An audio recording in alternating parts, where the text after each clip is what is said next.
बच्चियां जाती हैं, बच्चे जाते हैं, बुजुर्ग जाते हैं, तो वहां से उतरने के बाद, अमरनाथ में दर्शन करने के बाद तुम इतने कमजोर क्यों हो जाते हो कि तुमको हेल्पलाइन की जरूरत पड़ती है? और उस देश में जहां तुम खुद 100 करोड़ हो और तुम्हारी आबादी यहां पर 80% है, तुम क्यों इतने कमजोर हो जाते हो जब अपनी आस्था को लेके, सकारात्मक आस्था को लेके तुम इतने बलवान हो? 10 बार बता चुका हूं, मुसलमानों को समझाए नहीं समझे, 10 बार पहले बता चुका हूं और अब बता रहा हूं, एक हो, टीका लगाने से शर्माओ ना।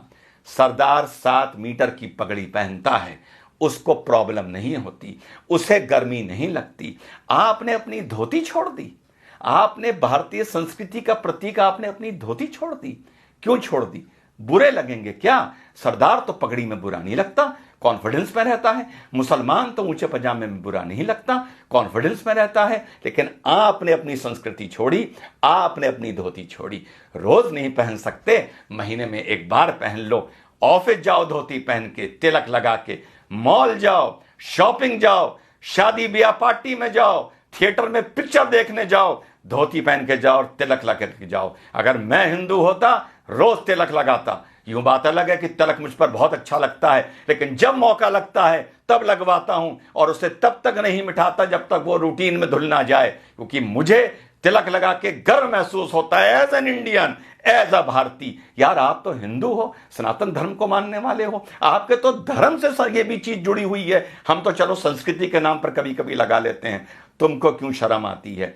इस शर्म से हिंदू नौजवानों बाहर आओ।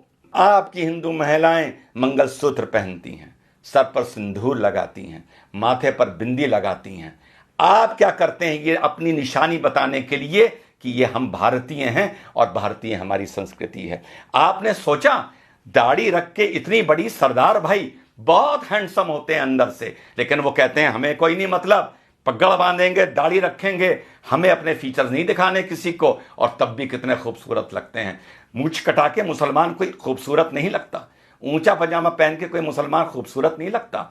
आपको लेकिन यह लगता है कि धोती पहनकर आप बैकवर्ड लगेंगे, आपको यह लगता है कि सर पर तिलक लगाकर आप बैकवर्ड लगेंगे, आपको यह लगता है कि चोटी रखकर आप पंडे या बैकवर्ड लगेंगे। इसको अपने वे ऑफ लाइफ में लाइए। चोटी को नहीं ला सकते तो तिलक को लाइए, धोती को लाइए। 5 मिनट 10 मिनट फालतू लग जाएं, बाजार भी जाइए, घूमने भी जाइए, तो कभी कभी महीने में 2 4 5 बार धोती पहन के जाइए। दफ्तर जाइए, तिलक लगा के जाइए। कॉलेज स्कूल जाइए, जॉब पर जाइए, तिलक लगा के जाइए। यही सकारात्मक संस्कृतिवाद है, यही आप लोगों को यूनाइट करेगा। धर्म संसद में जो बोला जाता है, मैं उसका कभी समर्थन टेक्निकली नहीं कर सकता बीइंग एन इंडियन, लेकिन इस चीज के लिए मैं आप लोगों को आगाह कर रहा हूं, सलाह दे रहा हूं कि यूनाइट हो। और धरातल पर ये नहीं कि कभी कभी एकदम से भगवा पहन लिया और साहब आज रामनवमी का जलूस है, वो देखने से नजर आता है कि कल ही नया भगवा निकाल के लाए हैं, फिर 364 दिन के लिए अंदर रख दिया जाएगा। या कभी कोई थाने वाने में बवाल होगा, कुछ होगा, कोई रैली वैली निकलेगी भाजपा की, तो भगवा पहन लिया जाएगा। इस भगवे को, इस तलक को, इस धोती को, इस कुर्ते को अपने कल्चर में लाइए, अपनी रूटीन में लाइए। आप अगर यूनाइटेड हैं सकारात्मक नजरिए से, तो आपको किसी हेल्पलाइन की जरूरत नहीं पड़ेगी। खुद ताकतवर होइए, खुद यूनाइटेड होइए।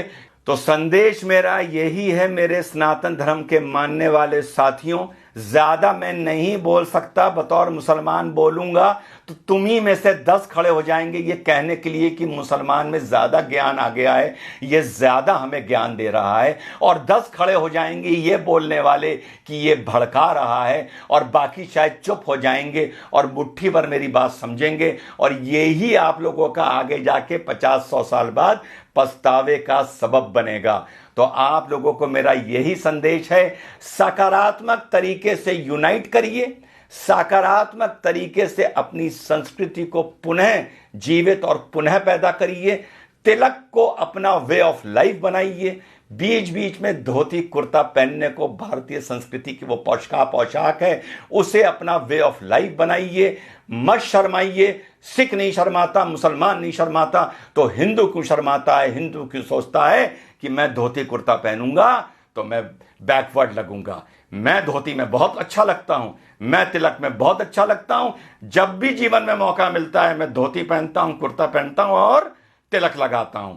जैसा मैंने पहले बताया, अगर मैं सनातन धर्म का मानने वाला होता तो 365 दिन में से 365 दिन तिलक लगाता। ये आपको मैं ड्यूटी दे रहा हूं कि कल से अपने माथे पर जहां भी जाएं, काम से जाएं, कहीं जाएं, नौजवान जाए या बुजुर्ग जाए, माथे पे तिलक लगा के जाए। जय हिंद, वंदे मातरम, खुदा हाफिज।